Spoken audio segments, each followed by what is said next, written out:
or material is always in contact with the body tissues.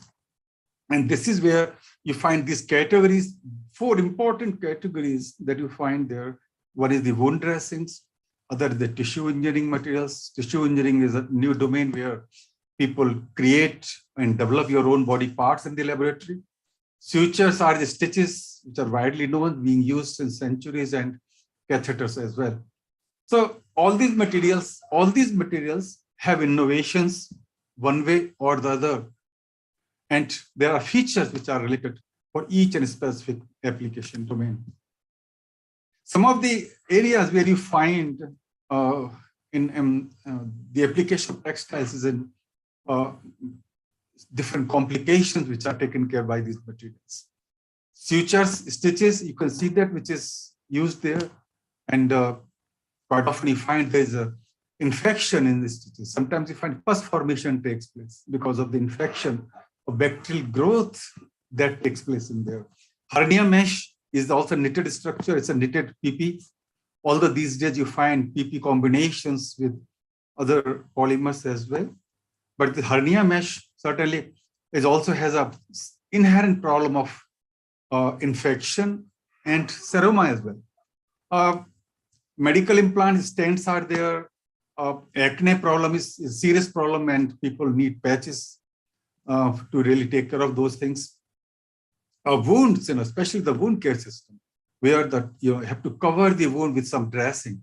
So what you find is, in each and every case, what you find is that they need some specific feature before they can be used for these applications. But in all these cases, one thing is common, that the infection is a serious problem.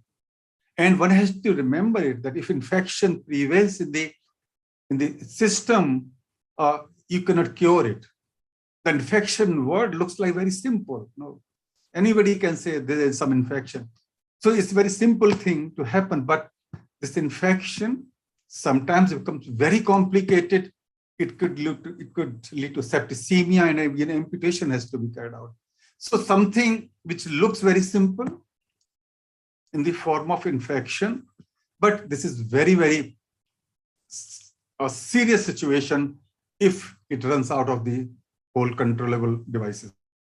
So what do we need? We need to develop a material which can take care of the infection along with other features which may be incorporated over there. Now, our group has been working on wound care systems. It's almost, I would say, 18 years we are working in the system. Now, what you need is the wound care system, the dressing is needed. And what is dressing? Dressing is simple covering of the wound by textile material and nothing else. But then this is also not so simple.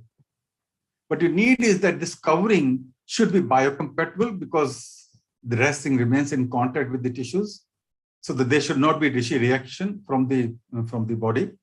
It should be antimicrobial in nature. That means you should be able to control the infection at this site. Should be hydrogel feature in it so that it can absorb a lot of exudate from the system, and at least this should be scar preventive. That means scar should not be part of the outcome of this dressing that you use.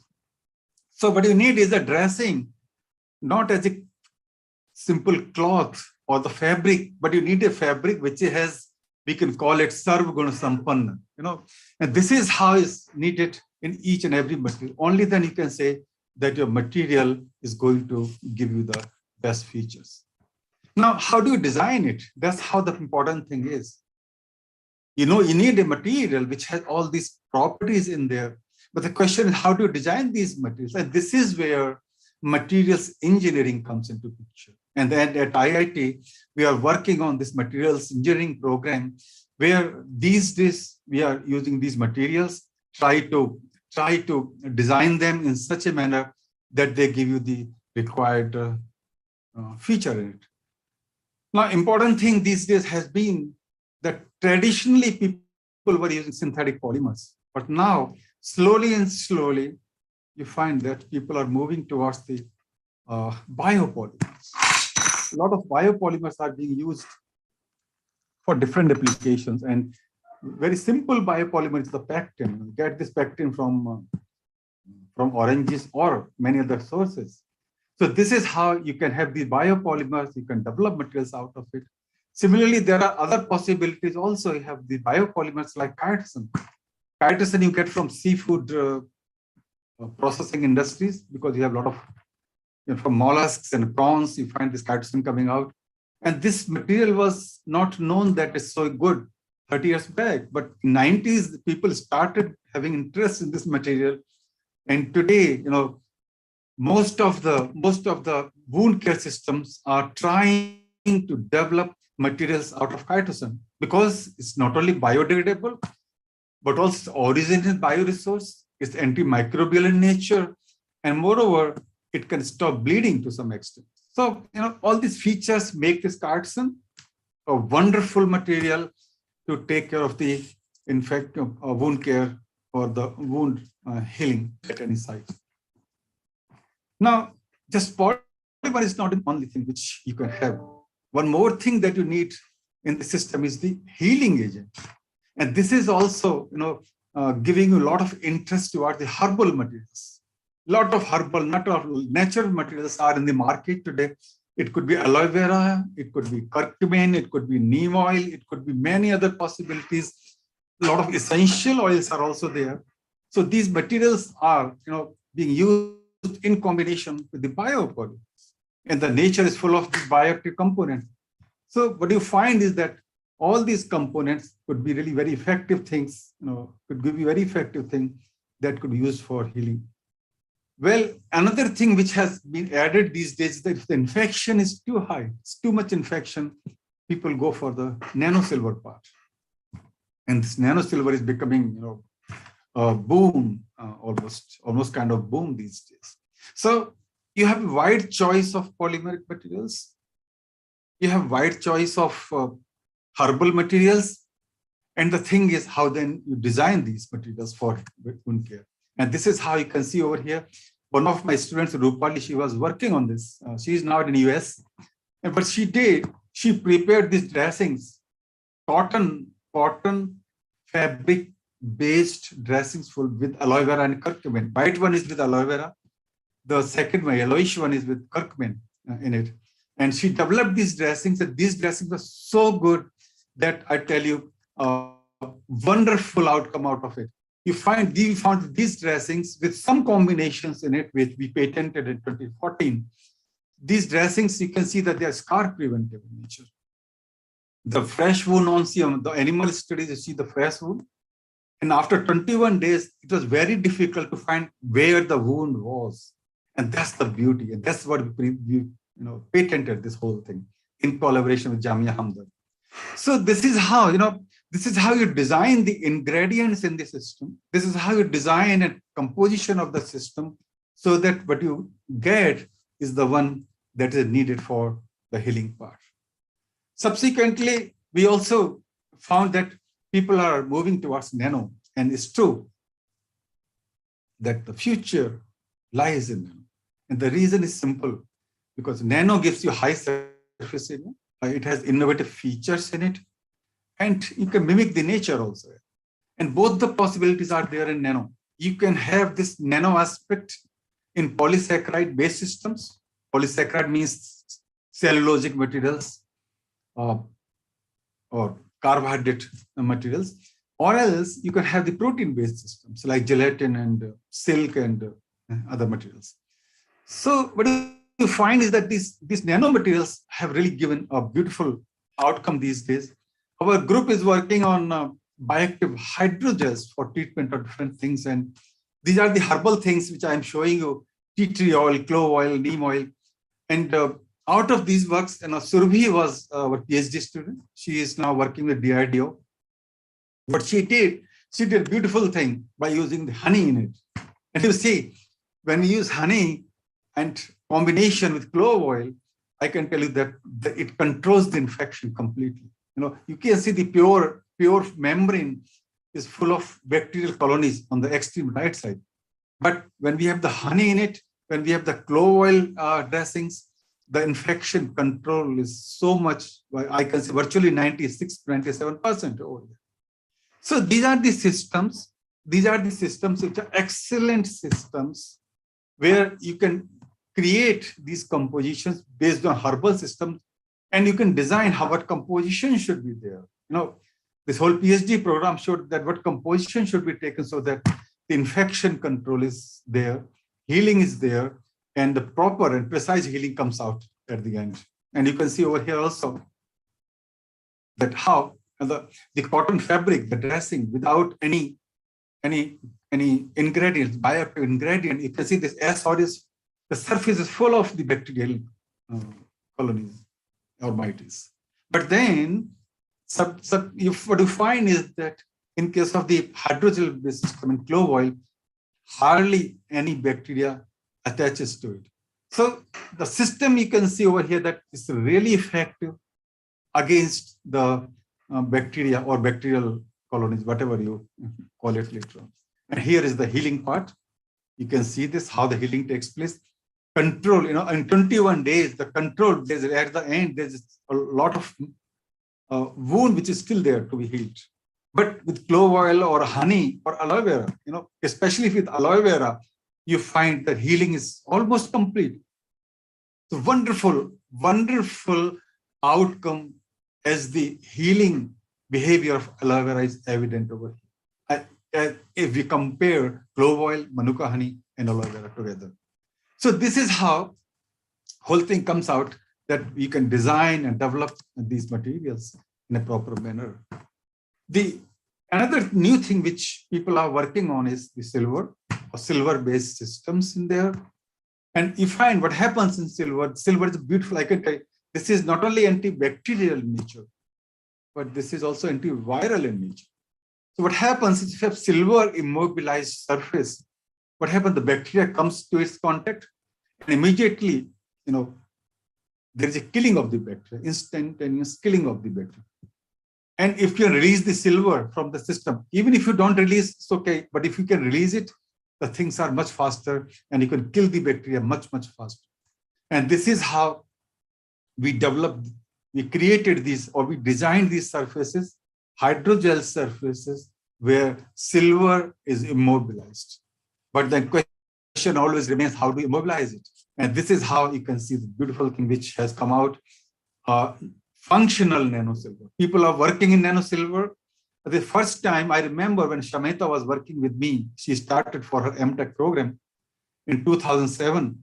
She's the first one to design this material as functional nano silver. People never knew functional nano silver. They knew that it's a nano silver, and that's what she patented it. What she did, she developed this functional nano silver in such a way, because if you have nano silver, you cannot attach it to any surface.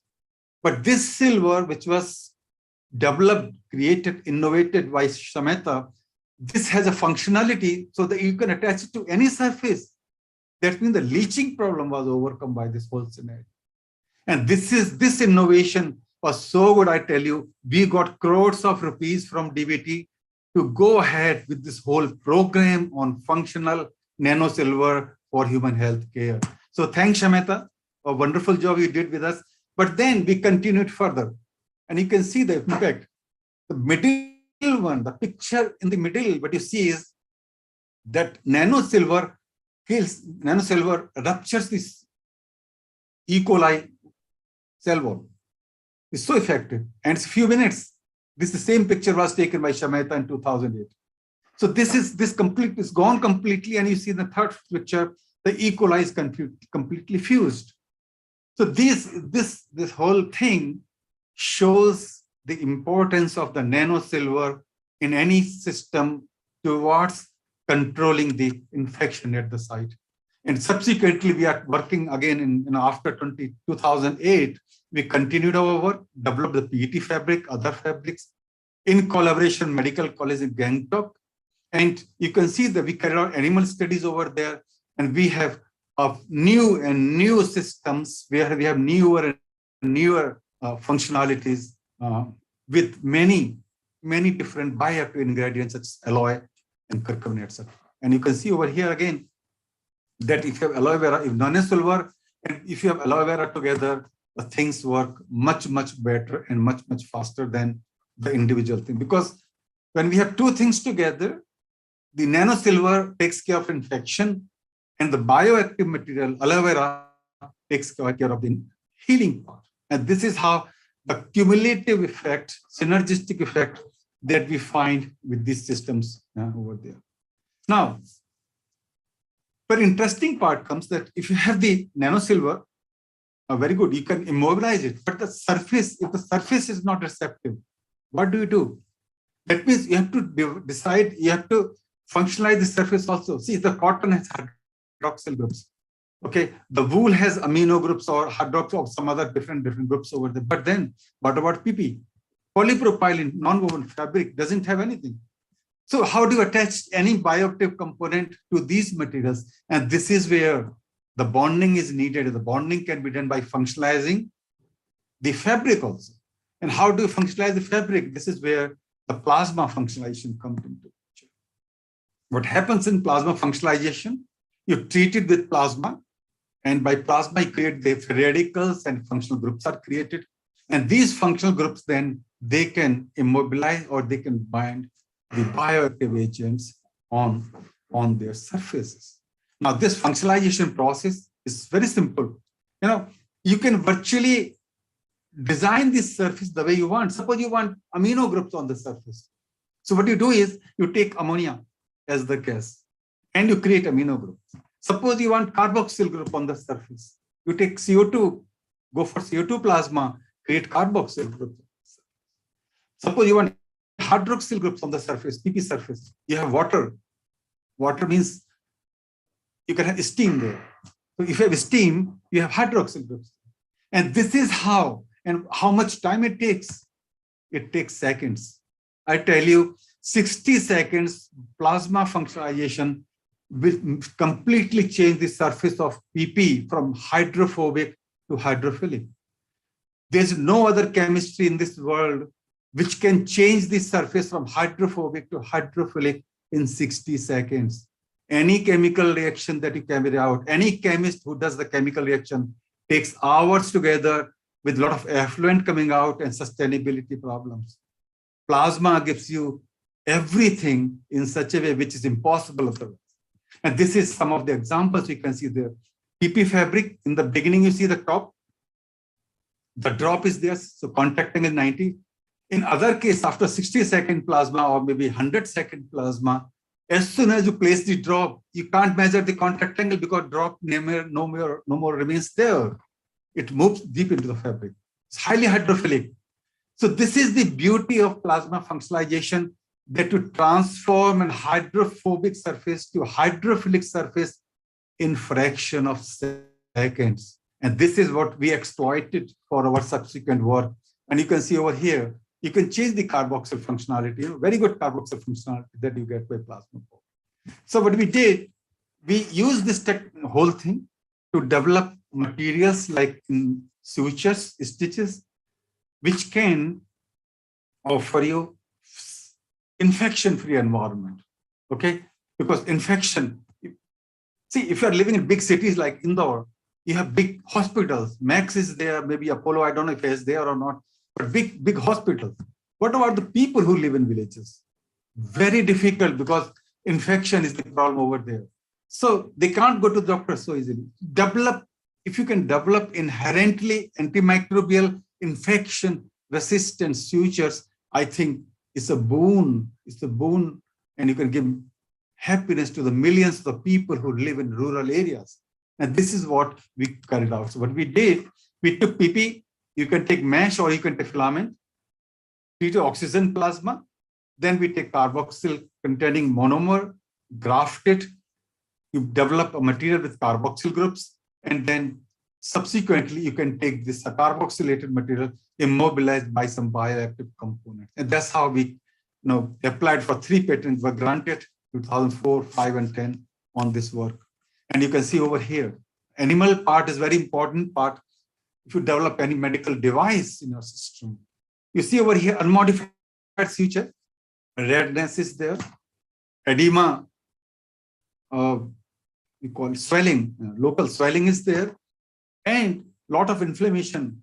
But in case of the modified suture, when we use no redness, no edema, and the healing is excellent. So this is what is needed is if we like to develop a textile material which can be used for the suture developments. Another thing is the fabric which is needed by DRDO. In fact, we were contacted by DRDO in 2014 if we can develop hemostatic material, because during any war, if any bullet injury is there, there's a lot of bleeding. And DRDO wanted that if we can develop a fabric like a gauze, the soldier will have this gauze in his backpack, and if there's a bullet injury, he will take out the gauze, he can put it at the site, and it should stop infection. That means an infection stop means it's not like in minutes, it should be a bit fast.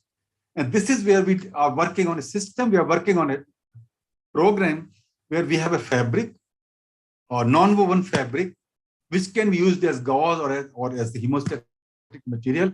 And this is what you find the overall outcome. What you find is that the fabric which we developed in our laboratory, it can stop bleeding in 40, 50 seconds. Now, this is where the innovation is. So you can develop these materials, you can develop these textile materials, which could be used for all these countries. The interesting part these days has been the tissue engineering. You know, what's tissue engineering? Tissue engineering is the beautiful domain of medical technology, where people with organ defects can take care of their organs, they can develop their organs in the laboratory, they can develop the tissue in the laboratory and take it out and fix it at the site where the damage is. Now, this is the beautiful domain where textiles have come up like anything. So what happens here is, normally you go for, any transplant. If there anything is there, you go for transplantations. So what you find is that in case of transplantation, sometimes what happens, the patient dies even before the transplanted, the organ is available. So there are a lot of problems in tissue engineering.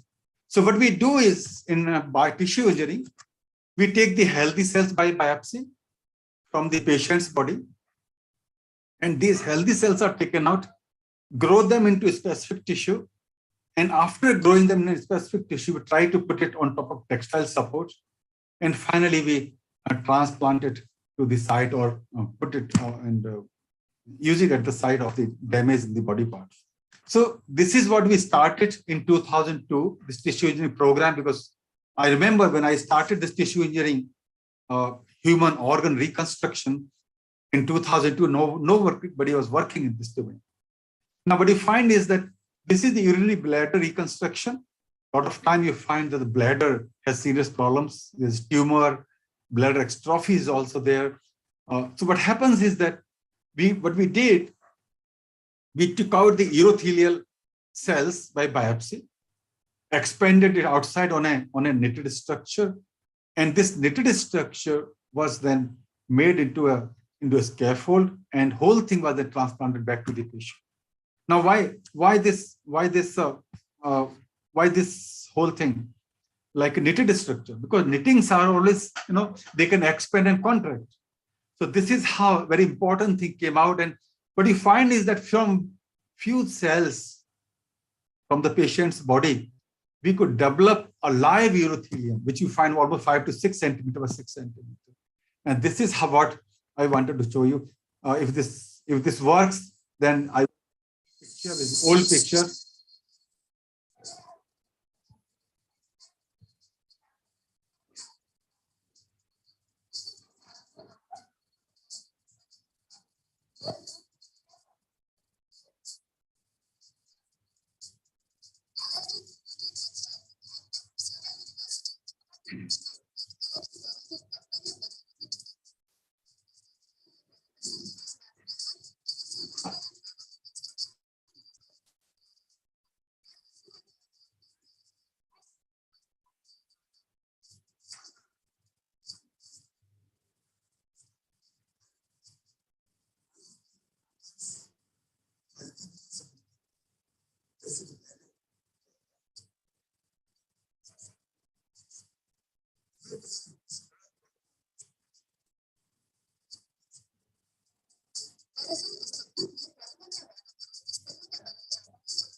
So this was the video quite long back when I was really young, but doesn't matter. It's still valid, and it gives you some importance of the tissue engineering program. Now, what happens in bladder construction? We have the knitted structure. Suppose PLA knitting in between. This is the technology that we developed. Now, on this knitting, we grow urothelial cells on one side, smooth muscle cells on the other side, and then make a patch.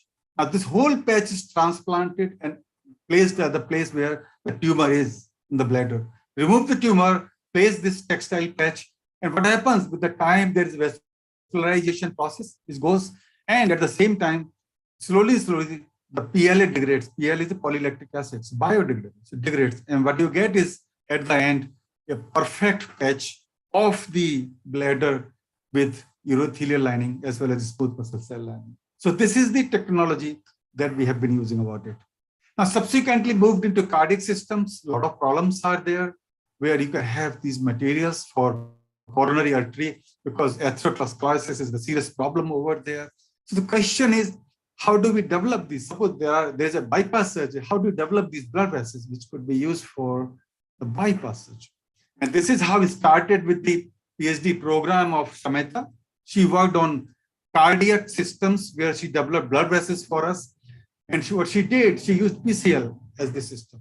Now with this PCL, she used plasma functionalization, created CO2 carboxyl groups, immobilized with gelatin on top of it, and then carried out the cell seeding part in Paris laboratory, which is in some laboratory, in the group of Didier Latourne. And you can see there, it's a beautiful thing that you find that all the cells are growing so nicely, cells to cell attachment is there, confluence is there, which is very important thing. So it's complete coverage of the knitting, coverage of the material by these vascular cells. And this is what was so good that we further continued with it, developed electrospin structures, where Jinsi Joy, now she is in Germany, she worked on it. And we made a structure which was so good that when we used it in mice, it survived for 3 months. So a lot of hope that came out of it. And in tissue engineering, subsequently, there was another thing which we worked on with in collaboration with Sikkim Manipal, that was the skin. In burn patient, you have developed an artificial skin. So we developed artificial skin by using gelatin-based electrospin materials. And this is the picture from Gangtok. You find this beautiful place over there. And the skin was so live that you can lift it by tweezer. And this skin was subsequently used for the animal models and for other patients also in the medical college in Sikkim Manipal in 2013. So with this, I like to say that to conclude my talk, that bioactive materials, bioactive textiles is a beautiful domain for human healthcare. Innovations are there. With these innovations, you can go for functional designing of the material so that there's a bio-interaction and bio-integration. Our natural materials are very promising. Certainly, nano has come up. Nano makes a beautiful and fascinating domain for all this research. And you have to go for a combination of different things. A lot of media reports are there, which have been there in the news items.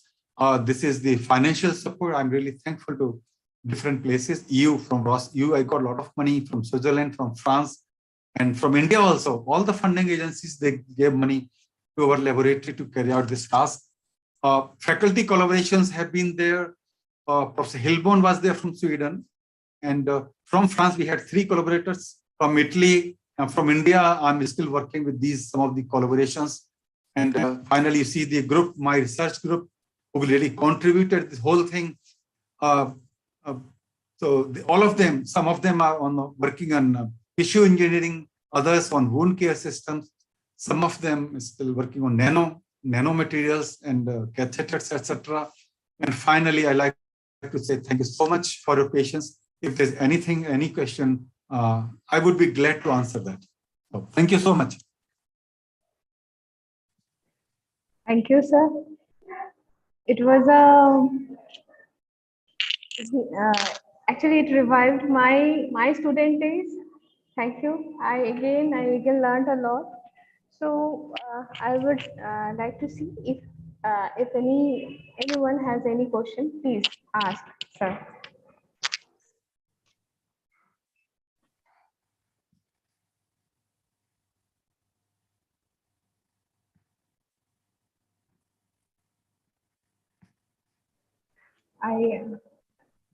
I presume that everybody is right now, they are spellbound by the diversity of this biomaterial textiles or biomedical textiles.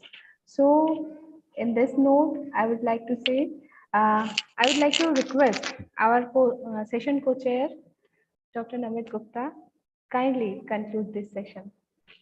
Thank you, Shamita ma'am. It was a wonderful session, I must say. Fascinating world of biomedical textiles and human health care. So that was the topic today taken by Dr. Bhuvnesh Gupta sir. It was a wonderful session. He explained us about the colorful world of textiles, smart clothing, protective textiles, how the hygienic products can be made using these smart textiles and biotextiles, which are very much helpful in the wound dressing, tissue engineering. He talked about contribution of biotextiles in reducing the infection. Also, sir talked about the extraction of biopolymers material from renewable sources, pectin, etc. One very wonderful term which came, which actually attracted me was the nano silver, because nano is really playing a major role in the whole world nowadays. And as I have my particular intentions towards the quantum computing part, so nano was a very interesting topic, and it was really wonderful to hear from Bhuvnesh sir that how these nano gels are now used for curing the wounds and making it heal faster. He also talked about, he enlightened us about the herbal products like honey, clove. And I remember my childhood whenever we used to get some cuts or bruises, then my mother used to put some turmeric there and say, oh, okay, it will be healing fast. So that was a wonderful explanation. He also explained wonderfully about how silver or nano silver is a wonderful component for healing, and certain good results were shared on from his side using nanogel in healing process. Talked about the plasma grafting also, plasma grafting for modified sutures, and how smart hemostatic fabric has been designed for the army people, and that is really going to be very helpful for the soldiers who are there in the field. The last one, the last part of the talk which sir has given, mesmerizing, because the organ restructuring using tissue engineering is something like a magic. It is like a magic for the human life. Sir talked about wonderful concepts of textile engineering in terms of tissue engineering, with examples like urinary bladder reconstruction and cardiac system reconstruction and all those things. So all in all, wonderful experience for me, and I hope for all the participants today who are here with us, sir. Thank you very much, sir. Thank you. Thank you so much. Thank you, sir. So with this, we are concluding this session. Now, the plenary session 2 will be in progress. For this. Okay, thank you, Shamita ma'am. Yeah. May I take your leave now? Yes, sir. Thank you, sir. Okay. Thank you, Bhuvnesh. Thank you, Bhuvnesh sir. Thank you. Okay. Thank you. Thank you so much. Thank you. Yeah. Thank you. Okay, so I'll say bye to everyone, and look in person whenever there is some possibility next year. Definitely, sir. Okay, sir. Thank you, sir. So now I am going to hand over this session to Professor Yogita Garwal and Ajay Shankar Joshi to proceed with the second plenary session. Thank you, Shamita ma'am.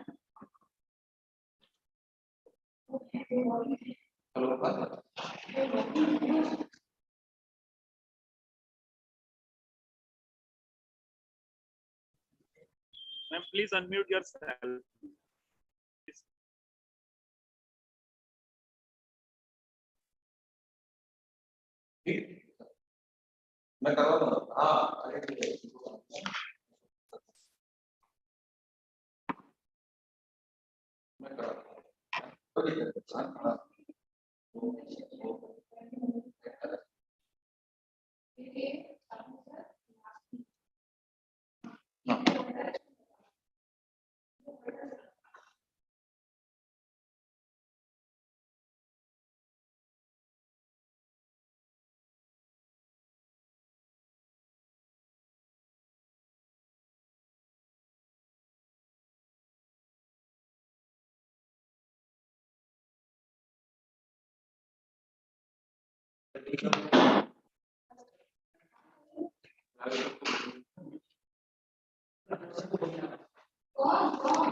Good afternoon, one and all. Right now we are waiting for the Rajawar sir. I think he has some Shankar, because Rajawar sir is the session chair for this session. We have other session chair, Professor Vishal Yadi sir. He is director of Sri Vaishno Institute of Architecture, SVV Indore, is going to honor us as a session co-chair. I would like to introduce Professor Yadi sir to the audience. Professor Vishal Yadi is an architect, academician, and researcher with more than 21 years of experience. He is currently working as a professor and director at Sri Vaishno Institute of Architecture since last 5.5 years. He has also worked as a principal at SDPS Women's College Indore and Pravara College of Architecture. Till date, he has worked on more than 50 architectural projects. Construction quality control and energy efficient building are the area of his interest. He was part of Global Enrichment Symposium Malaysia, where 21 principals of architecture colleges from India were invited for the event sponsored by Government of Malaysia and supported by the Council of Architecture.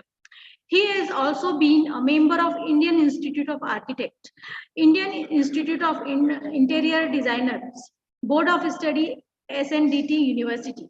He has inspected several architecture institutes as an expert committee members of appointed by Council of Architecture for UG and PG programs. He has worked as jury members for prestigious awards like Architect of the Year and Best Dream House. On behalf of TEXCON 2022, we all warmly welcome you, sir. Thank you, Yogita. It is our great pleasure that in this session, we will be able to listen from three maestros of textile academia. Our three speakers are Dr. Prakash Vasudevan sir and Dr. Sadan Ray sir and Dr. Mona Lisa Mukherjee. On behalf of TEXCON 2022, we warmly welcome you all. For this, our first speaker is Dr. Mona Lisa Mukherjee ma'am. I would like to introduce Dr. Mona Lisa Mukherjee ma'am to the audience. Dr. Mona Lisa Mukherjee is Director, MITI Institute of Chemistry Research and Studies and Professor, Amity Institute of Biotechnology. She has done MSc in Chemistry in 1999 and PhD in 2006. She has published 10 papers in national and international journal and has 10 patents under his. Also, she has published book chapter. He has 20 presentation in conference. He has done 7 funded projects. She received recognition from prestigious fellow of Royal Society of Chemistry, Distinguished Visiting Scientist Award for the year 2011 from the University of Nottingham, UK, DST Young Scientist Award in the March 2010. I would like to request Dr. Mona Lisa Mukherjee to kindly place us with his words of wisdom. There is a small correction. The publications are around 32. Okay, ma'am. Yeah. It's okay. Thank you so much for introducing me, and thanks, Samita. We have been working together in IIT. Basically, she was my junior when I was working with Dr.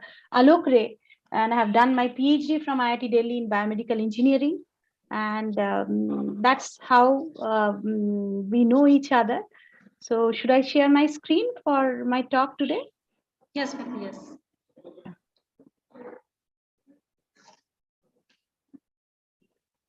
I hope it is visible. Yes, ma'am, it is visible. Yeah. Okay. Okay. So very good afternoon, everyone. Today's topic is a little bit different from what you guys do in textile, because I will be talking about nanobiomedical research. So I have not done work directly related to textile. I have been working in the area of biomedical engineering and burn wounds, drug delivery, and so on. So I will be talking about the work, because I thought that let us make what work I have done, and based on what publications, what are the technology transfer from my research group. So that's what I chose, and I thought that this can be discussed in this forum today.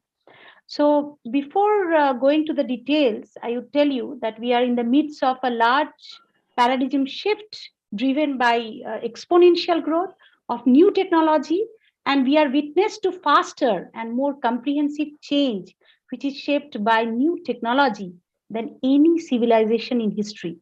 So basically, this is the beginning of a new wave of technology, that is nanotechnology. So nanotechnology is the continuation of next chapter in acceleration of advanced technology, and perhaps more importantly, it may point towards the transformation of future global economy. So with this, I start my presentation of the work emergence of heptazine-based graphitic carbon nitride with within hydrogel nanocomposites for scarless healing of burn wounds. So a very important quote: look deep into the nature, you will understand everything better. Organisms are formed through self-assembly. Biological systems elegantly modulate self-assembly with greater precision. The origami of self-assembly is being used in material science that emphasizes on initiation, the generation of artificial platforms influenced by nature. So material science is basically a snapshot on the way from fundamental science to societal impact. So based on this, I want to speak that I will be telling about graphitic carbon nitride. You all know graphene, by virtue of its exotic features, has perpetuated strong interest in the search of two-dimensional materials that measures up to the cornucopia of its versatile applications.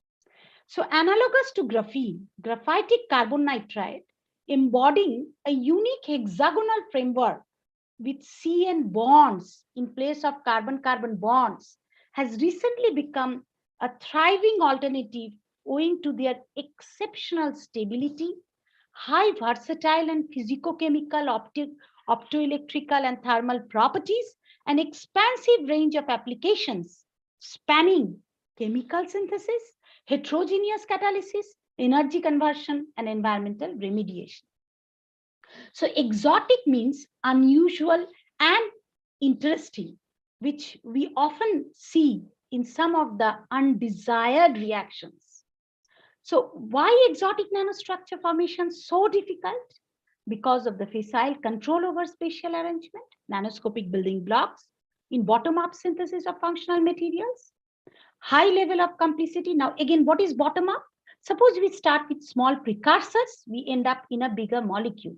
Suppose I take glycerol, I use sulfuric acid or any doping agent, I put it in the hydrothermal unit and I come up with graphene or doped graphene. So small molecules, we are going to a bigger one. And there are top-down synthesis also where bigger molecules are fragmented to get the smaller ones. So high level of complexity exists with limited structural precision, where independent control of polymer remains an unmet challenge. The growing bottleneck of precision assembly while designing well-ordered nanostructure across the length scales, well-ordered nanostructure with sub-10 nanometer region and low symmetry topologies, and materials fabricated with precisely control anisotropy, orientation, molecular functionality, and hierarchical self-assembly are still at their infancy. So I thought to contribute in this area and try to develop some materials which can really help in the biomedical arena. So that's how the emergence of heptazine-based. So what is this graphitic carbon nitride? I told you that it is the hexagonal framework of carbon-nitrogen bonds of bonds in place of carbon-carbon has recently become alternative owing to their exceptional stability. Now, indeed, much of the fame and glory of graphitic carbon nitride, particularly heptazine-based graphitic carbon nitride, can probably be credited to the presence of typically regular distribution of triangular nanopores ensuing from C3N3 linked by coordinated nitrogen units forming graphene-like sheets. Before discussing this, I would like to show you what I am talking about. So this is the thing which is giving rise to the pores. So linked by 3 coordinated nitrogen units forming graphene-like sheets encompassing C6N6 voids within the layers and extended with graphitic carbon nitride structure and molecular products containing larger heptazine building blocks have been typically synthesized under higher temperature using several reactive intermediates, several reactive precursors. But of late, because of the higher temperature, what happens? There is the product, undesired products are resulted, and also sometimes there is evaporation of the carbon nitrogen rich components at higher temperature. So there have been continuous efforts to overcome this hurdle by frequent endeavors to lower the synthetic temperatures in different systems. Having that in mind, the standard problems of carbon nitride chemistry was studied, and it was seen that to overcome these challenges, alternative methods should be established with rely on host matrix. Often there are silica which have remarkable amelioration, but the serial nature of such approaches creates considerable practical constraints. This limitation stand in stark contrast to the excellent fabrication capabilities that exist for comparable planar system fabrications in the state-of-art technologies. That's why we came up with a state-of-art block copolymer system that can provide an option that would not be obtained till date. So the term block copolymer, we can say, bring up number of competing precisions, plastics and exotic high-tech devices and simple nanostructured morphologies can be predicted, daunting complex theories and idea of polymerization mechanisms demanding synthetic requirements. So tailoring of block copolymer properties using nanofiller is a promising route that allows control over the resulting nanocomposite where 2 small walls meet by enabling structural manipulation. In other words, the amplified complexity in the organization of block copolymer domains and nanofillers may act or may activate ordering at the nanoscale. Having that in mind, we utilize a new strategy of using DMA-PMA, one of the monomer, that is dimethyl acrylate, polymethyl methyl acrylate, and acrylic acid. Both of them were taken. Those has amino functional groups, and acrylic has the carboxylic groups, so they can form an electrolytic complex. And in that reaction, we have used n-doped carbon nanosheets. So what is this n-doped carbon nanosheets? It is number of sheets having the dopant, that is melamine, which we have taken. How n-doped carbon nanosheets have been synthesized? This is another story where we have taken glycerol, we have taken sulfuric acid, and we have taken melamine. And in that case, this melamine comes and gets doped by kicking the carbon in some of the place and making the graphitic carbon nitrides. So this nitrogen doped carbon nanosheets, when used as a filler, then in this block copolymerization reaction, they resulted into a ABA stacked heptazine based graphitic carbon nitride. It is worth mentioning that nitrogen doped carbon nanosheets is an amorphous compound and had no crystallinity. But when it is used as a nanofiller in 0.05% or 0.3%, use in this polymerization reaction, that is DMA-PMA and acrylic acid, then it results in the formation of ABAA stacked heptazine-based graphitic carbon nitride. And this is the scheme which is shown that two melamine rings coordinate and they form acid catalyzed polycondensation reaction, giving rise to melam, and thereafter that melam give rise to an intermediate A, and this intermediate A give rise to melem, and this melem then give rise to melon, and finally the graphitic heptazine based graphitic carbon nitride. Now this is happening at a temperature that is, we are doing the reaction at 40 degrees centigrade, 40 plus minus 2 degrees centigrade, where people have used 200, more than 200 degree, that is high temperature carbonization reaction, that is 300 or 800 degree centigrade. So now the question comes, how this is possible? How this is possible to get the graphitic carbon nitrides? This is because of nano confinement. How this is possible? That this DMA-PMA and acrylic acid, we are taking acrylic acid 70%, DMA-PMA 30%. So 30% of acrylic acid will react with DMA-PMA to form the copolymer, and remaining acrylic acid will be converted to the homopolymer, and that polyacrylic acid will have carboxylic groups. Now, when we are giving this lower concentration of nitrogen doped carbon nanosheets, then it is intercalated into the polymer matrix and we get the homogeneous dispersion. But when it is in a 0.3%, then it is the materials are not homogeneously distributed, they get agglomerated, and because of this agglomeration, the sheets they are no longer distributed and the sheets try to buckle out.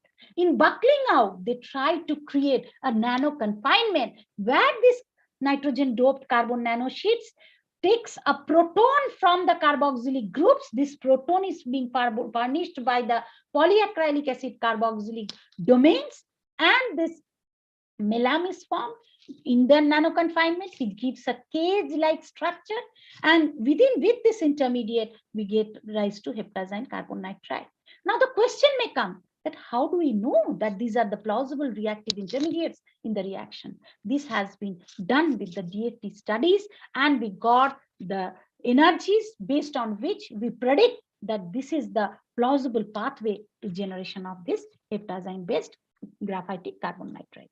Having that in synthesis done, we tried to go for the chemical and morphological characterization of the compounds, and then we have utilized this material for burn injuries. So burn injuries are unappreciated injuries that are accompanied by an immune and inflammatory response and metabolic change and distributive shock that can be difficult to manage. I'm going to that slide. Yes, where I have done the in vivo studies. So these are accompanied by immune and inflammatory response, metabolic change, and distributive shock that can be difficult to manage and may lead to a multitude of complications, including amputations and death. While the body's largest organ might seem barely, that is the skin, barely more than cellular wrapping paper, the skin has several pivotal roles that range from fending off microorganisms to regulating the body temperature. So a considerable flaw in its ingrained inability to fully regenerate a healed skin, instead skin forms scars in the form of weaker tissues.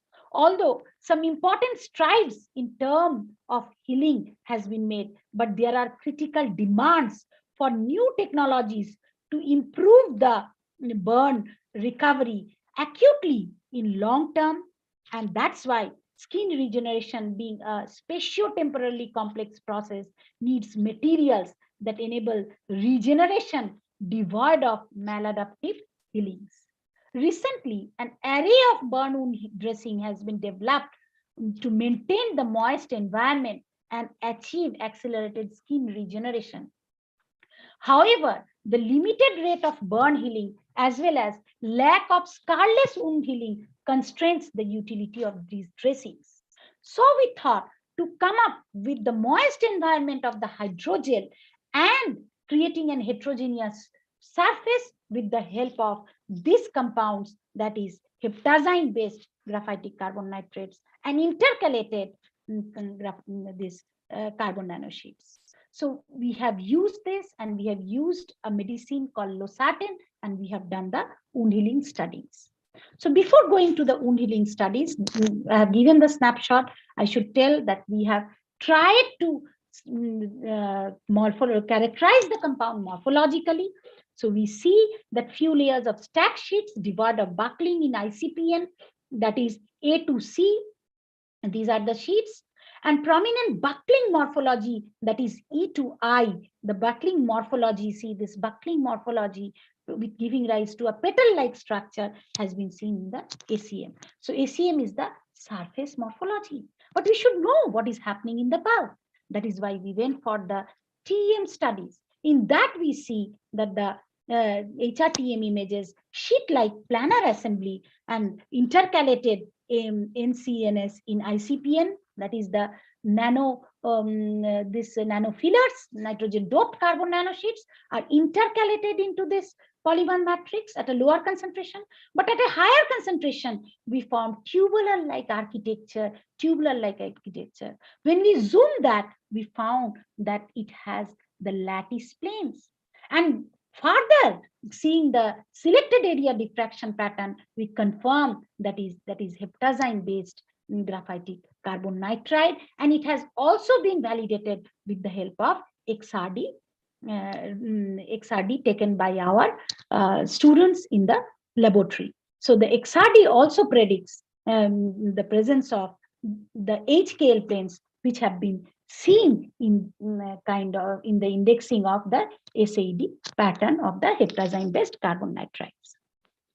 So our group, for the first time demonstrated a simple yet optimized synthetic strategy to foster the emergence of heptazine-based carbon nitride within a hydrogel nanocomposite.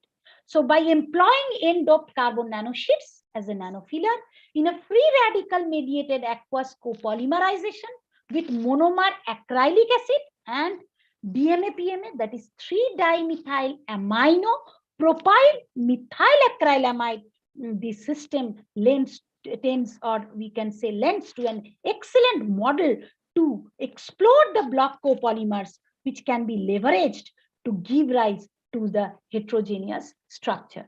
So at a lower concentration, that is 0.05%, we have seen the dispersed homogeneity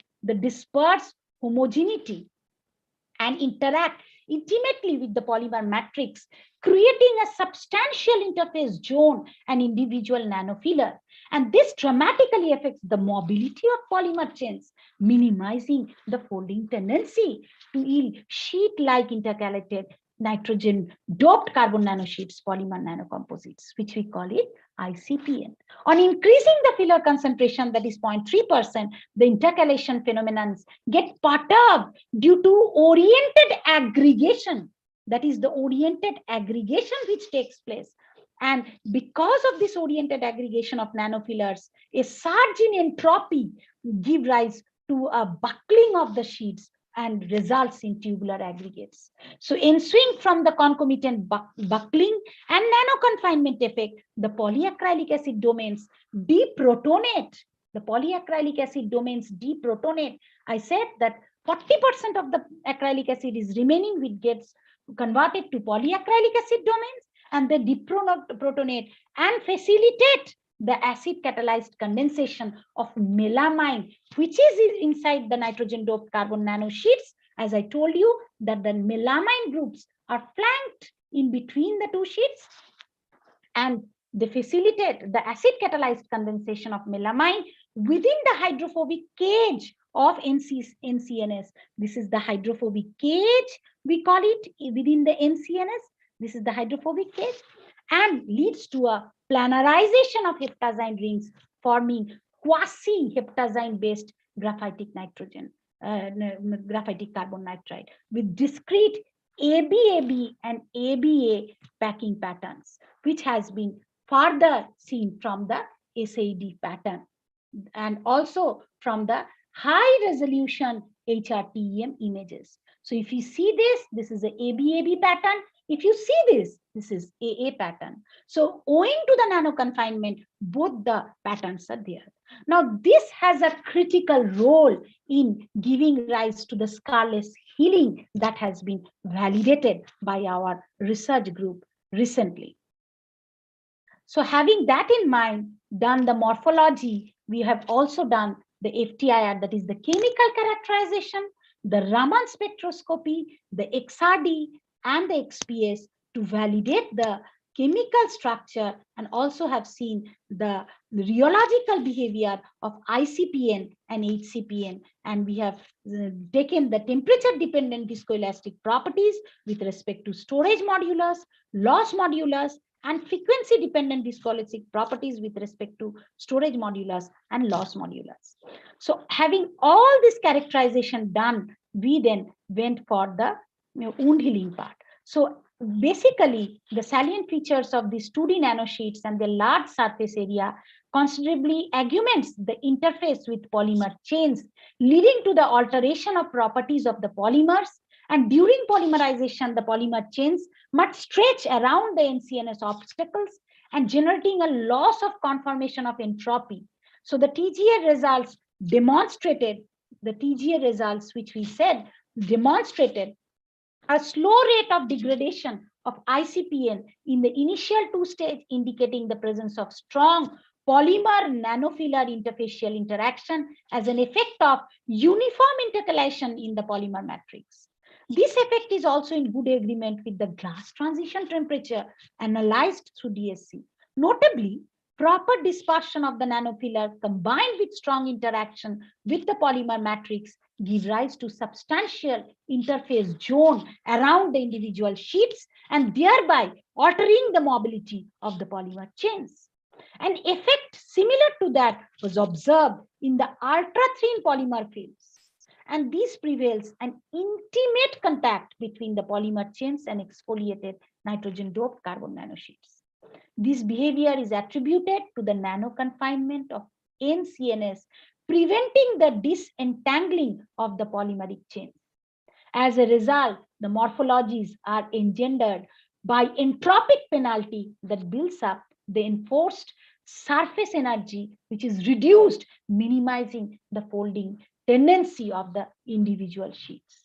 So the as-synthesized hydrogen matrix thus adopt sheet-like morphology and stabilized by homogeneous intercalation of NCNS, eventually forming few layers of stacked sheets devoid of buckling. Interestingly, increasing the filler concentration while keeping the diblock copolymer composition fixed really revealed an extraordinary difference in the interfacial interaction between the polymer matrix and nanofiller in the two nanocomposite system. And although the low concentration of NCNS yield homogeneously intercalated within the polymer, but at higher concentration, as we increase the concentration of the nanofiller, this nanofillers try to aggregate themselves and enables them for the buckling of the sheets, and this buckling results in nano confinement, giving rise to the heptazine based graphitic carbon nitride. Then we went for doing the XRD, and XRD we see that ICP and HCP 5 that emphasizes the intrinsic differences. Of the major importance is the weak shoulder at 8 degree 2 theta.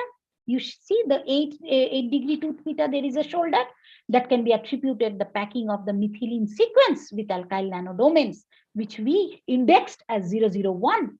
The decrease in intensity of this peak was observed in case of this peak intensity was observed in case of HCPN. This is because of the, in case of HCPN, there is a cartel in presence of sp3 hybridized carbon atom compared to ICPN. And we believe that there may be underlying difference between the packing density of methylene sequence of ICPN and HCPN in terms of native packing and thermodynamic equilibrium state in the main chain and alkyl nanodomains. So while ICPN's alkyl domains are disordered within their domains owing to lattice mismatch, there is basically a lattice mismatch at the interface between nanodomains. There seems to be strong indication towards higher crystallinity of CH2 sequence within alkyl domains of HCPN due to higher packing density. So a broad diffraction peak at 19 degree 2 theta, both ICP and HCPN corresponds to 100 regularly ordered structure of alkyl side chains, which is really tethered to the rigid polymer of the backbones, was first found by our group. Interestingly, the slight narrower FWHM of the ICPN arises due to thermodynamic driving, which was also confirmed by the DFT study, and these driving forces induce the alkyl chains packings with higher modulity, giving rise to the anchored rigid polymer. So having all these say chemical and morphological characterization done, we then utilize the Wister rats, and we have made the wound, created the wound in that rats, and we have studied the material in presence of our material ICPN, HCPN without any drug, and in presence of drug, that is losartan. Losartan is known as for high blood pressure, but here we have shown that the same drug can be utilized for scarless healing of wounds. So that I'm coming to that image right now. So in vivo study depicting that the treated ICPN, HCPN and the photographs in comparison to the control, the Wister rats were observed at an interval of 1, 7, and 14 days. Histological assessment and scarless burn wound healing at 1, 7, and 14 days have been done, and we found that the HCPN give rise to better heterogeneous structures owing to the Lasseter principle. We have seen that this polymer nanocomposites try to speculate the increasing concentration. If increasing concentration of the nanofiller, it drives the chemical equilibrium conditions towards higher thermodynamic stability, reducing the entropy of the system and giving rise to this HCPN and ICPN. So a critical challenge in this, with this morphological and chemical characterization, we thought of utilizing this material, and we got a very good result with ICPN, losartan, and HCPN and losartan. So wound closure is a paramount goal to attain, especially during the treatment of deep burns, wherein dermis layer is partially or totally damaged, and the innate capacity of spontaneous reepithelialization is substantially curtailed, and in absence and in order to in accord with the visual inspection, we found that losartan and HCPN demonstrated a total wound closure within a short span of 14 days, followed by ICPN, losartan and ICPN. This trend may be associated with two factors. First is the enhanced wound closure, and of HCPN may be because of the ability to closely mimic the natural skin mechanical microenvironment. Second, exogenous application of losartan promotes cutaneous healing of burn wounds by stimulating in vivo epidermis repair. So additionally, both ICPN and HCPN offers a unique physical barrier to bacterial growth and wound infection, which are typical in burn injuries. So depending upon the magnitude of injury, the initial host response immediately after a deep wound triggered by this tissue destruction is crucial for initiating the tissue repair. And that's why however, in case of any burn wounds, the inflammatory cascade may be triggered multiple times during the course of healing after initial rescusions. And so that's why the inflammatory cascade occurs repeatedly and remain uncontrolled, and it may destroy the host tissue and contribute to the development of scarless healing of the wounds. So basically, it is a focal adhesion tissue regeneration which is being created by this HCPN, which is helping for healing of the wounds. So having that results, we have published this work in ACS Applied Polymer Materials, and it has become the even the cover page. And some of the work I will just go quickly in 2 minutes because I'm running short of time. That we have also studied some of the work in graphene and carbon nanotubes in the biomedical arena, and we have utilized 5-fluorouracil for our work in drug delivery. And one of the work which I forgot to tell, this is our report that hydrogel-based nanotubes with ice helix, which is again formed because of the water entrapped or the ice which is entrapped in the polymer matrix, and how that is giving rise to the you can see the this helix, which I have shown in the pictorial arrangement, is published by our group in Material Horizon, and this has been envisaged with the help of the TEM micrograph, and still the work is going on that how this helix formation is taking place. And with this, we have also done the diabetic wound healing. Earlier was the scarless wound healing, and we have attributed that diabetic wound healing can be done in a better way with the hydrogel nanotubes having the ice helix pattern. And this was published by our group. All the papers are published only by me as a corresponding author and my students as the first, second, and third authors. And this has been featured in the Hindu, and the product is going for technology transfer. And Jubilant has discussed with us in this regard.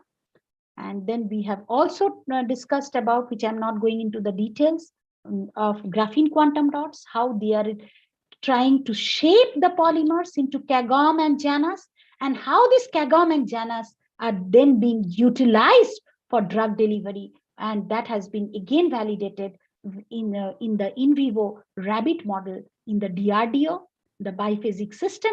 And based on that, we have published our work in ACS Nano, and this has also been featured as a cover page. And another work which we are doing is in the area of novel coronavirus. This we have predicted number of compounds with the help of this click chemistry, formation of triazoles, and they are showing their immense role in combating this virus, human coronavirus. We are yet to test that with COVID-19. This work is going in collaboration with ICGB. And this has been published in 2020 in Nano Today by our group. And you may be surprised to note that our students The BTech, MTech dual degree students and the research scholars are the first, second, third authors, and they have done remarkable work in exploring the role of triazole functionalized heteroatom doped carbon nano quantum dots against human coronavirus. We are also working in lipid production and biomass using nitrogen doped carbon nanosheets, and we are using the algae, and we are collaborating with Amity Institute of Biotechnology, where we get the Chlorella sorokiuniana and Chlorella pyreneodosa, and we are trying to grow them.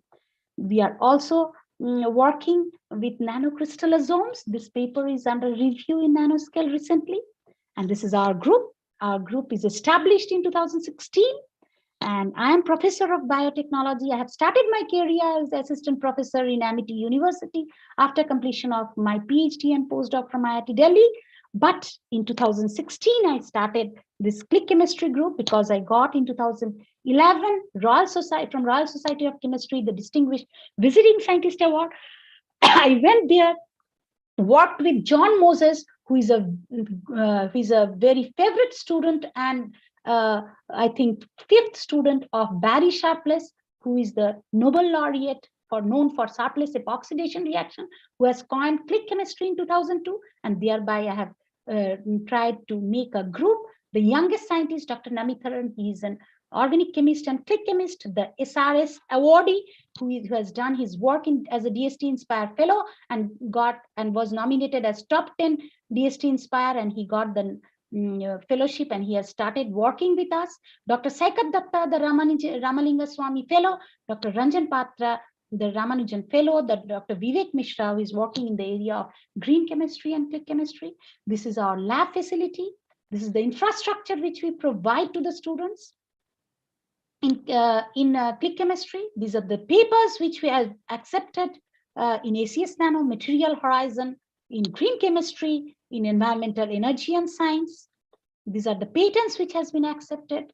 These are some of the achievements. Ranjan Patra has been mentioned in the emerging investigator in crystal growth and design by American Chemical Society. Aarti, one of our PhD scholars' work was highlighted in Hindu, and based on that, yeah. So these are the acknowledgements. Yeah, I'm just finishing. So I'm just acknowledging the Department of Science and Technology for giving me the fund, Department of Biotechnology for giving me the fund, UGC DAE and Amity University for providing the research infrastructure, self-motivated research scholars and intern students, and last but not the least, the words of our founder president: when God pushes somebody, inspires somebody, leads somebody, no power in the world can stop such person. Thank you. Thank you, ma'am, for your knowledgeable words. Our session chair, Dr. Anand Rajava sir, has joined us. I would like to introduce Dr. Anand Rajava sir to the audience. Dr. Anand Rajava sir is the professor in Computer Science and Engineering Department and Director of Sri Vaishnav Institute of Information Technology of Sri Vaishnav Vidyapit Vishwavidyalaya. He has been engaged in teaching, research, training and consultancy from last 20 years. He has published more than 102 papers in national and international journals and conferences. He has attended more than 1,000 certificate courses, training, workshop, faculty development program conducted by leading multinational national IT companies. He was awarded with Excellence of Academic Award in 2021 and Dronacharya Award by IBM in 2008 and 2009 for development and deployment of based research paper. Dr. Anand Rajava sir has been associated with various professional bodies like Computer Society of India, Indian Society of Internet, ACM and IEEE. He was invited by St. Cloud State University, Minnesota, USA for 3 weeks, in the year 2019. Thank you, sir. And welcome. Thank you, Yogita. Now, I would like to introduce our next speaker, Dr. Prakash Vasudevan, sir, to the audience. Dr. Prakash Vasudevan obtained his MSc and PhD degree in textile from University of Leeds, UK. He has got more than 25 years of experience in the textile spinning industry and educational institute. He Joined Citra Coimbatore as Joint Director in 2011 and was promoted to Director in October 2011. He is the Chairman of South India Section, Textile Institute, Manchester, UK. He is member of Governing Council of Bombay Textile Research Association and Atira Nitra and co-opted member of NIFTT Knitwear Fashion Institute, Tirupur. He holds the position of director in the board of Indian Cotton Federation and the textile sector skill counseling of National Skill Development Corporation. He is a member of Technical Society Committee of the SIMS CD and RA and member of Research Advisory Committee of PSG Institute of Advanced Study, Coimbatore. I request Sir so kindly grace us with his words of wisdom. Thank you, ma'am. Thanks for the introduction. Am I audible? Yes, yes, sir. Okay. Session Chair, Dr. Anand Rajawat, Director, SVITT. Session Co-Chair, Professor Vishal Yadi, Director, SVIA. My co-speakers, Dr. Ray and Dr. Mona Lisa Mukherjee, other dignitaries, staff of Sri Vaishnav Vidyapith Vidyalaya, delegates and student friends. A very good afternoon to all of you. It's my pleasure to be amongst all of you for today's conference as one of the speakers. I would like to thank the organizers for inviting me, first of all. And with these few words, without taking further time, I would like to start my presentation. Can I share my presentation, ma'am? Yes, sir. There is no, oh, okay, right. Is it visible, ma'am? Yes, sir. Yes, sir. Okay.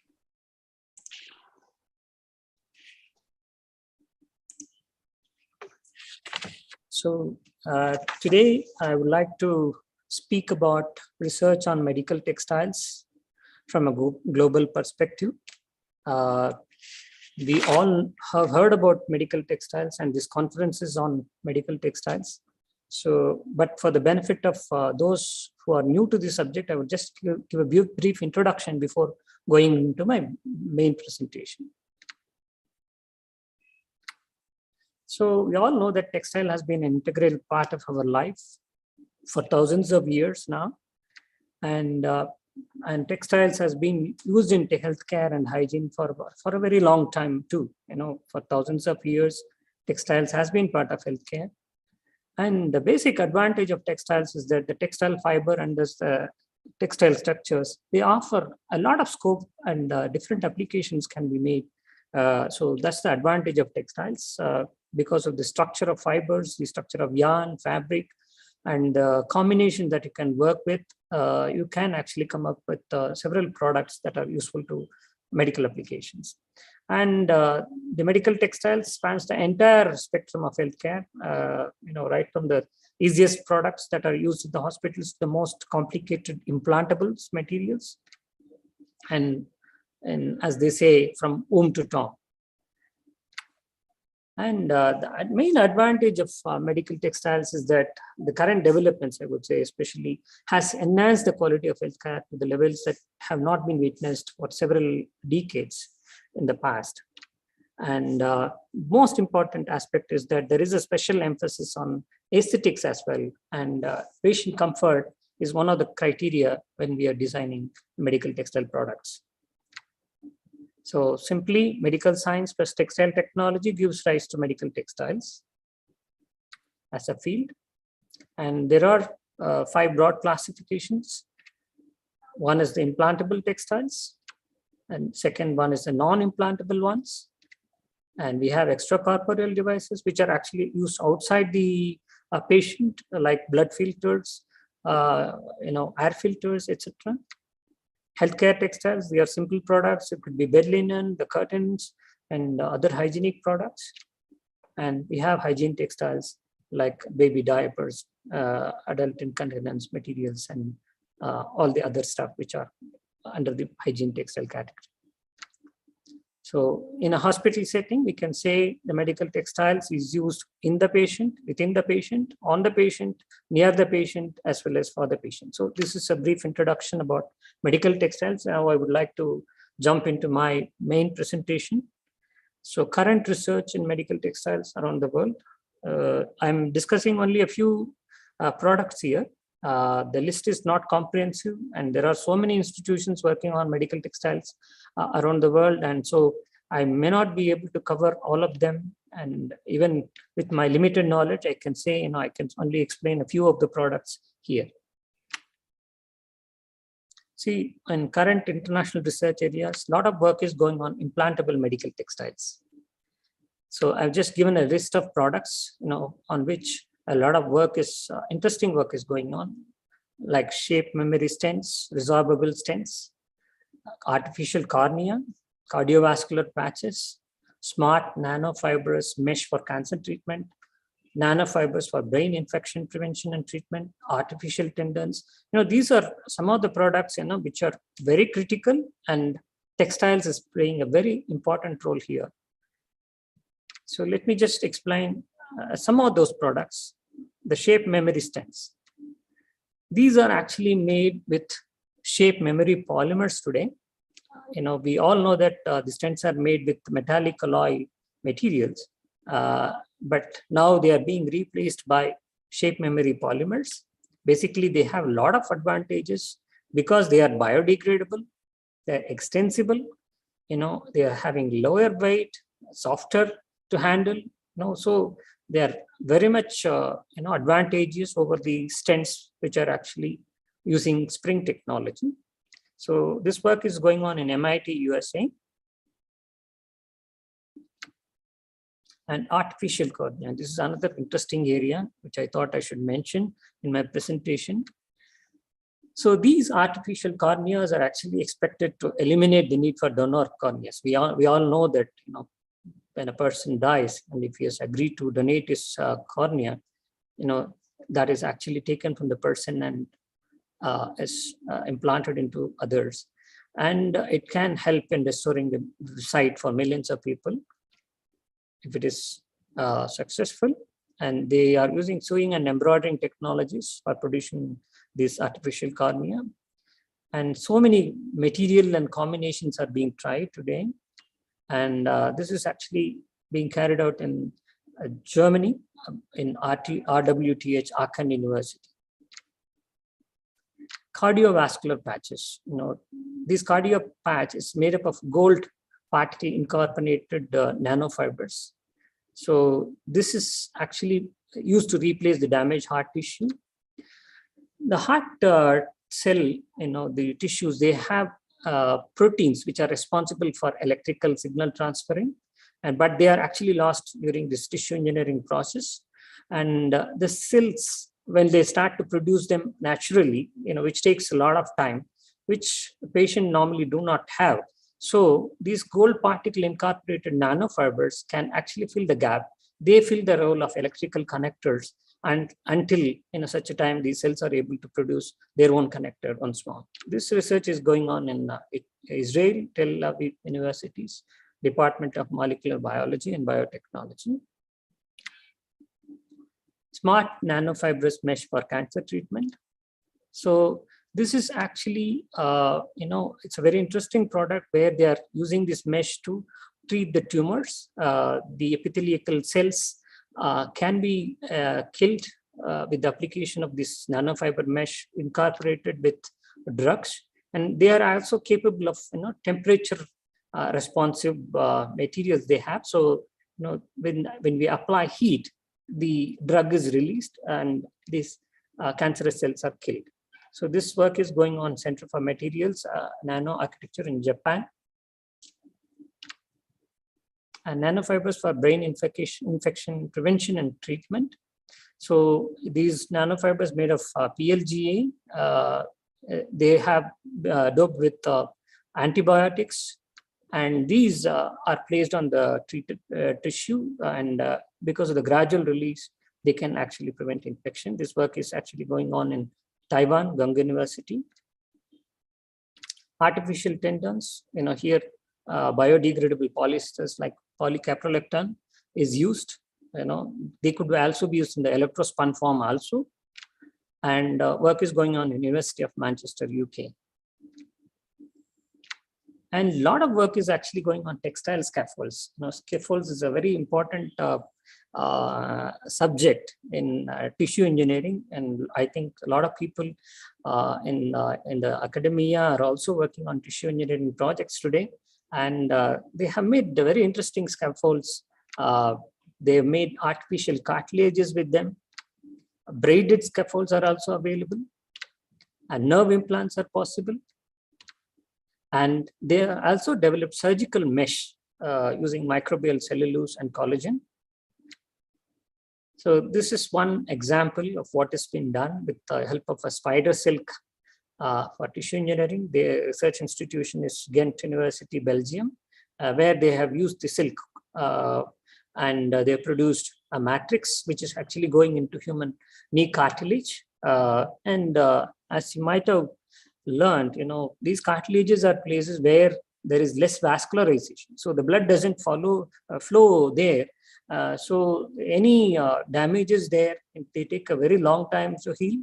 And this material made up of silk has been utilized.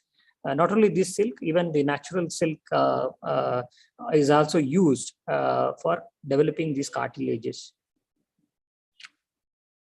And braided scaffolds, as I mentioned before, they are also very useful. It's actually being developed and being used also in this particular work is going on in Pennsylvania. And nerve implants, so they are actually nerve guides made up of collagen, and they actually help provide an optimal environment for axonal growth and regeneration, which is nerve regeneration. This work is actually going on in USA. And surgical mesh using microbial cellulose.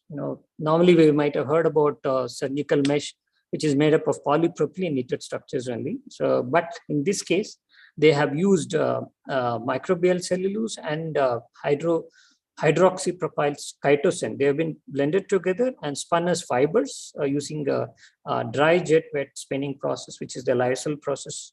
And this is been converted into mesh type of structures, and they are actually very useful for several applications, mesh-based applications. So this work is going on in China, Donggu University. And another area which is very interesting as far as medical textiles is the smart textiles. And this smart textiles is not something new. Most of us know about their applications in fashion today. So now this is another area where a lot of work is going on around the world, where they are trying to monitor the vital parameters of patients for children with defects. So this is one type of product, baby vest with integrated sensors for monitoring the physiological parameters of the baby. And this work is going on in Germany. And there is also work going on in Belgium as well. And this is a sensor incorporated t-shirt, which is actually can be worn by the patient. So for monitoring the respiration, heart rate, ECG, etc. And it's basically very comfortable to wear. That's what they claim. And it's also machine washable. So, and you can actually continuously collect the data and analyze too. And this work is going on again in Germany, in the Institute of Textile Technology and Process Engineering. I think it's from University of Stuttgart. So biosensors, a lot of biosensors are being developed today. Biosensors, for information of those who are not aware, it's just a sensor which can actually convert a biosignal into an electrical signal. These are actually useful in medical domain, where you can actually monitor the healing process of the wounds. So this work is going on in Switzerland. And coming to the fibers and fabrics, the medical textiles also uses novel materials and novel fabric structures. You look at them, you might have not actually looked at them as textile fiber at all before, but they are actually being used to produce fibers like chitin, milk fiber, honeybee silk, And using nanofibers, they are also trying to detect diabetes, self-cleaning cotton fabrics, wrinkle eliminating pillowcases, odorless fabrics. So this chitin, which is derived from the shells, they can actually be spun using either electrospinning or even as using a specialized wet spinning process, can actually spin chitin into yarn. And these chitin derivatives have antibacterial properties. They are also hemostatic, but they are biocompatible. So a lot of work is going on in how they can be used effectively in wound management. And work is going on in Ghent University, Belgium. And milk fiber, we might have heard about this milk fiber, but their application in medical use is also there. Since they are very soft and smooth, and they are beneficial for people with skin allergies. So that's one area where work is going on right now. And honeybee silk, this is something very unique. We have seen silk from so many sources, and this honeybee silk is from honeybees. So they are also equally very strong and tough, and they are biocompatible also. So they are being looked at where wound healing, drug delivery, repairs of tissues, and these are actually being considered today. And a lot of work is going on in CSIRO Australia, and where they are looking at different insects-based silks. So this is an interesting area for all of us. Self-cleaning cotton fabric, this is a unique work which has been done where, the cotton fabric is self-cleaning, which is very, very good. It kills the bacteria.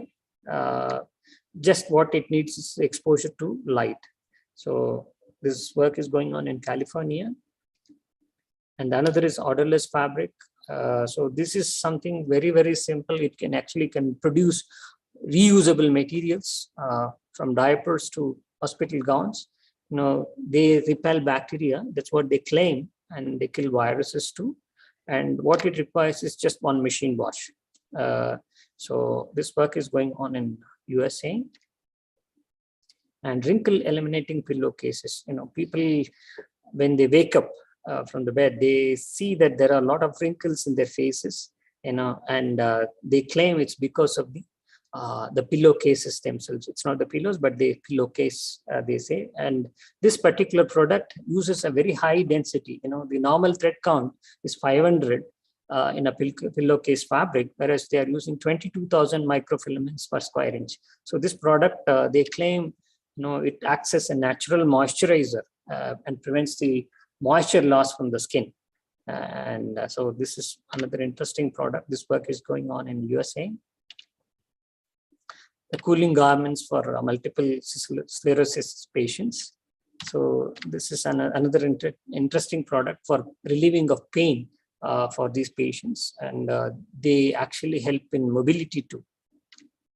So this work is in Switzerland, and a lot of wound dressing products are actually coming into market based on innovative combinations of materials. And this is something which is very interesting, addressing fights infection without antibiotics. And there are a lot of nanofiber-based wound dressings that are coming into the market. Gauze that helps bleeding. I think the previous speaker, one of the previous speakers, was mentioning about the Gauss material, which has been developed from military uses, burn wound dressings, hemostatic wound dressings. And this particular one, which I was mentioning about, it doesn't use any antibiotics. It just has got a polymer film with ionic silver. So when the moisture vapor comes out of the skin, it dissolves the polymer, thereby releasing the silver particles, and that's why it develops into an antimicrobial barrier. And research is going on in nanofiber-based wound dressings around the world. I'm just giving you some examples, but I know this subject is one of the vast researched subjects, and especially for burn wounds, there is a lot of work which is going on which are based on nanofibers and band roots. I just mentioned, this particular dressing, it locks the fluid and kills the bacteria, and it also uses the antimicrobial action of silver. So the gauze to stop bleeding, this is a combat gauze, they call it as.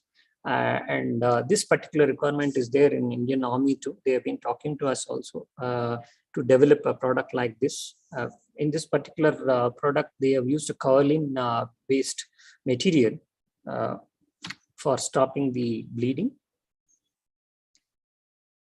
And this is another area where it's a very interesting subject, where from the breath of the person you can detect the level of diabetes. So they've used platinum coated with thin tin oxide fibers, which can actually sense the presence of acetone. They say that there will be a vapor of acetone in the breath of people with diabetes, and it can actually detect at a very low concentration also. Such work is going on in Korea.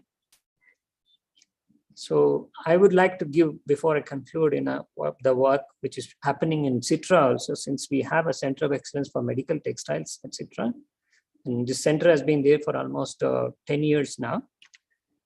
And Citra has worked on vascular grafts. These vascular grafts are the ones that are actually used to repair the blood vessels. When there is a damage to the blood vessel, they just cut the blood vessel and use it with this textile graft. So we have developed straight grafts as well as Y grafts. We have also developed barbed bidirectional sutures. This is another interesting work, where this knotting, by the doctors, when they actually put a suture, there is always a possibility of the knot slippage, especially if there is a breakage of suture within the body. When the operation has been performed and they have sutured it, if there is a knot breakage or slippage, the operation has to be done once again. So it's actually a very skillful process for the doctor, though it looks like a very simple one. And the knot also has been known to impede the wound healing. It restricts the blood flow. It also leads to scar formation. So this type of suture is a self-anchoring suture. So there is no need for any knotting at all.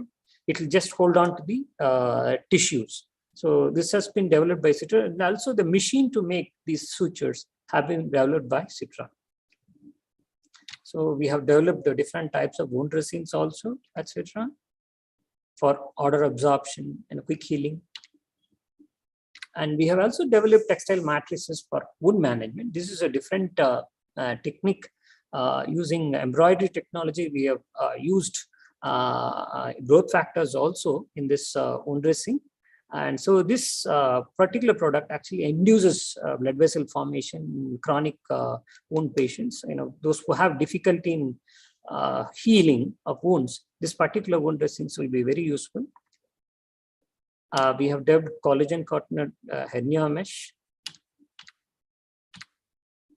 and we have developed a leuco blood filtration leuco depletion filter. This is very useful for blood filtration, where before donating, before giving blood to the patient, they remove the white blood cells, so the leukocells from the blood before transferring the blood to the patient.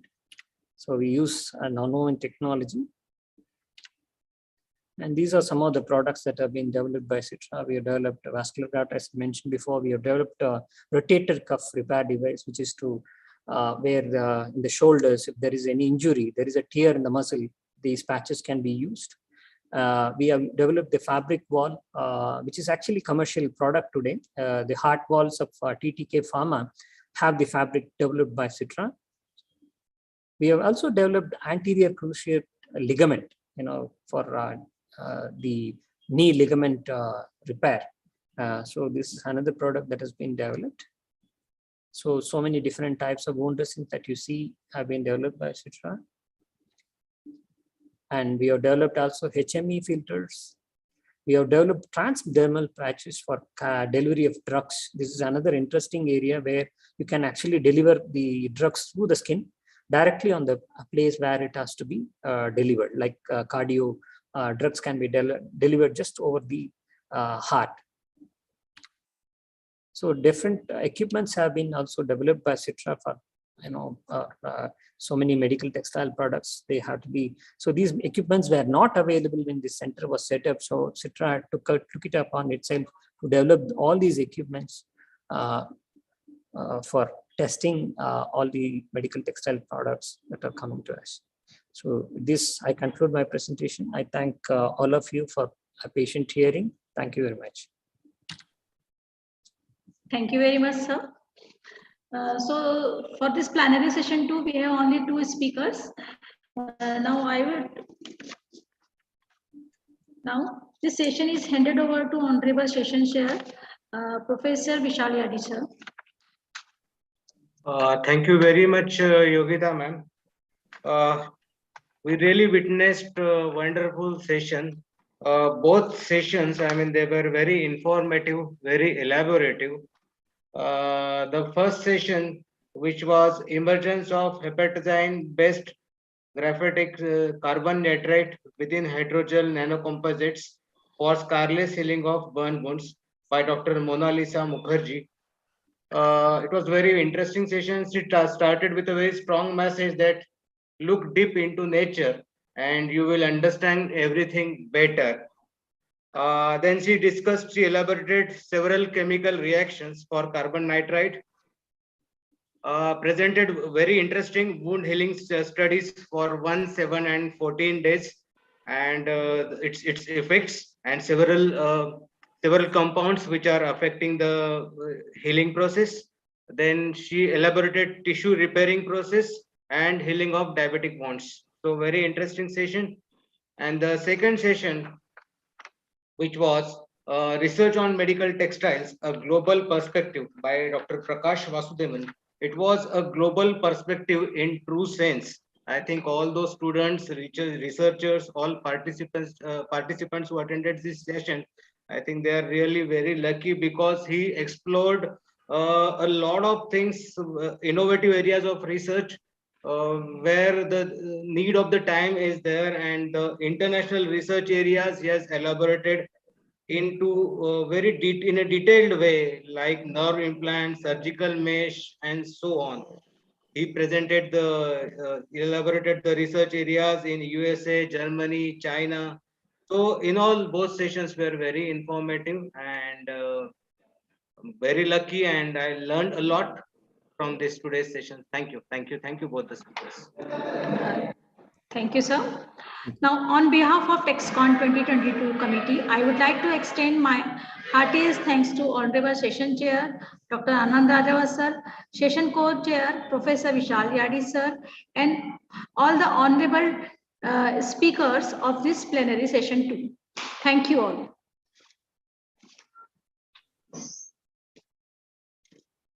Thank you all. Thank you. Thank you.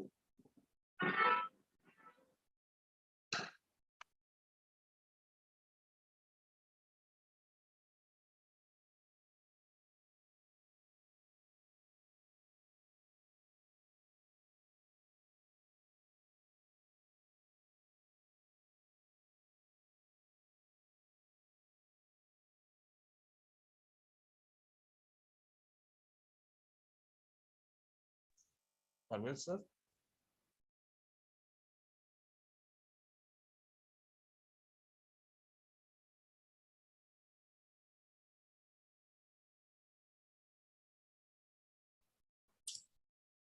Hello, Shadab sir. Yes sir. Shadab sir. Yes sir, बोलिए sir. Sir, end कर दूं? Yes sir, end कर.